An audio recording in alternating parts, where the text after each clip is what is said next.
ભરૂચ નગરપાલિકામાં નવા પ્રમુખની કોંગ્રેસ દ્વારા લીધેલી શુભેચ્છા મુલાકાત બાદ રાજકીય માહોલ ગરમાતો જોવા મળ્યો છે.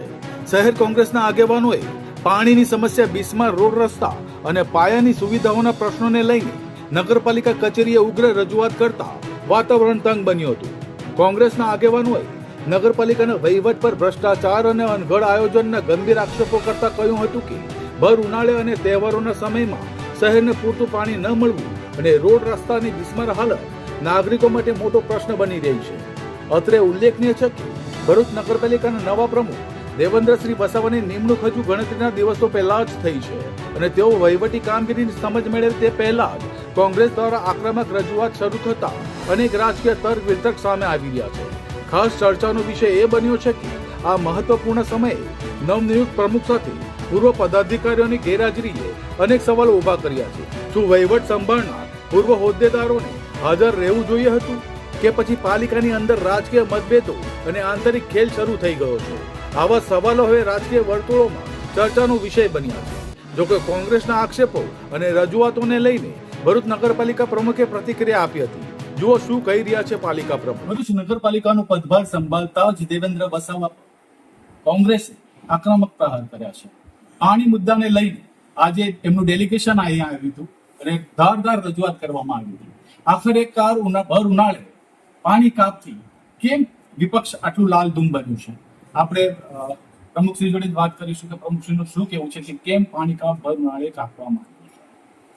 એક તો અત્યારે 28 તારીખના રોજ પવિત્ર તહેવાર ઈદનો આવી રહ્યો છે એટલે વિપક્ષની ટીમ દ્વારા એ મુદ્દો મૂકવામાં આવ્યો હતો. એ મુદ્દાના પ્રશ્નો અમે હલ કરવા માટે અમે તત્પર છે. એકચ્યુઅલી સરદાર સરોવર નર્મદા નિગમ દ્વારા જે મરામત અને સાફ સફાઈની જે કામગીરીનો બ્રેકડાઉન લીધો છે તે બ્રેકડાઉન ના લઈ લાંબા સમય સુધી પ્રજાને આ પાણીની મુશ્કેલી ના વેઠવી પડે એટલા માટે આ 15 થી 20 દિવસનો બ્રેકડાઉન છે.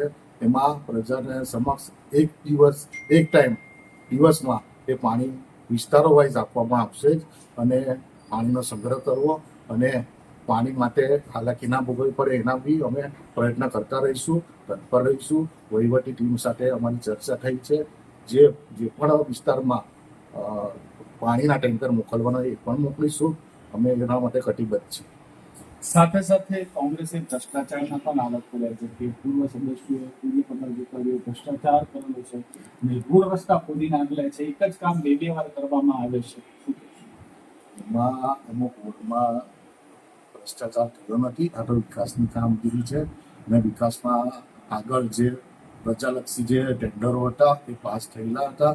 એમાં જીયુડીસીની જે ગટરની યોજના હતી એ ત્યાંની જનતાને જીયુડીસીને ગટર ભૂગર્ભ યોજના પણ જુએ છે અને રોડ રસ્તા પણ, એટલે એ લોકોને ના તકલીફ પડે એના માટે પહેલા પેવર બ્લોક નાખેલા હતા. અત્યારે જીયુડીસીની યોજનાથી એ લોકોને ભૂગર્ભ ગટરની પણ યોજના એમને આપીએ છે જનતાને અને એ જ વિસ્તારમાં પાછા રીપેચિંગ કરીને સારી રીતે એ લોકોને હાલાકી ના ભોગવવી પડે એ માટેના જ અમારા પ્રયત્ન છે. અને ચૂંટણી આવી હતી તે વખતે ખોટા ખર્ચા, અને કહી શકો તમે કે ખોટા ખર્ચા કરવામાં આવ્યા છે. ખોટા ખર્ચા જે ટાઈમે જે ઓર્ડર અપાયો હતો અને જે ટાઈમે જેના ટેન્ડરિંગ થયા હતા એ ટેન્ડર પાછું ના જાય એના માટે આ પ્રયત્ન હતા. આના ખોટા ખર્ચાનો કોઈ મામલો નથી. આ પ્રજાને હાલાકી ના ભોગવવી પડે એના જ પ્રયત્નો હતા. અને અત્યારે પણ જે પ્રી મોન્સૂન પહેલા કે ઘરોમાં પાણી ના ઘૂસે, ગટરના પાણી ઉભરાય ના, એ માટે આ વ્યવસ્થા કરવામાં આવેલી છે. પૂર્વ સભ્યો દ્વારા તમને કેવો સહયોગ આપવામાં આવે છે? કે કારણ કે જે રીતના કોંગ્રેસ દ્વારા આક્રમક રજૂઆત કરવામાં આવી હતી અને આ હાલ નવા પ્રમુખ બનેલા છો, હજુ વહીવટી કામગીરી તમે સમજશો, એ સાથે જે તે સમયે રજૂઆત હતી તે વખતે કોઈ પણ પૂર્વ સદસ્ય કે કોઈ તમારી જોડે સાથે ન હતું?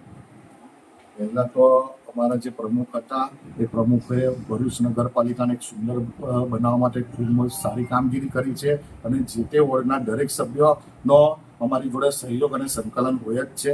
એ અમે ફોનના માધ્યમથી કે પછી મુલાકાત કરીને એ લોકો અમને સહયોગ આપતા હોય છે. દરેક વોર્ડના સભ્ય પારદર્શકતામાં જ છે અને એ પારદર્શકતા અમારી જોડે નિભાવે છે અને આવનારા દિવસોમાં પણ અમે સંકલન કરીને સભ્યોને સાથે રાખીને જ કામ કરીશું.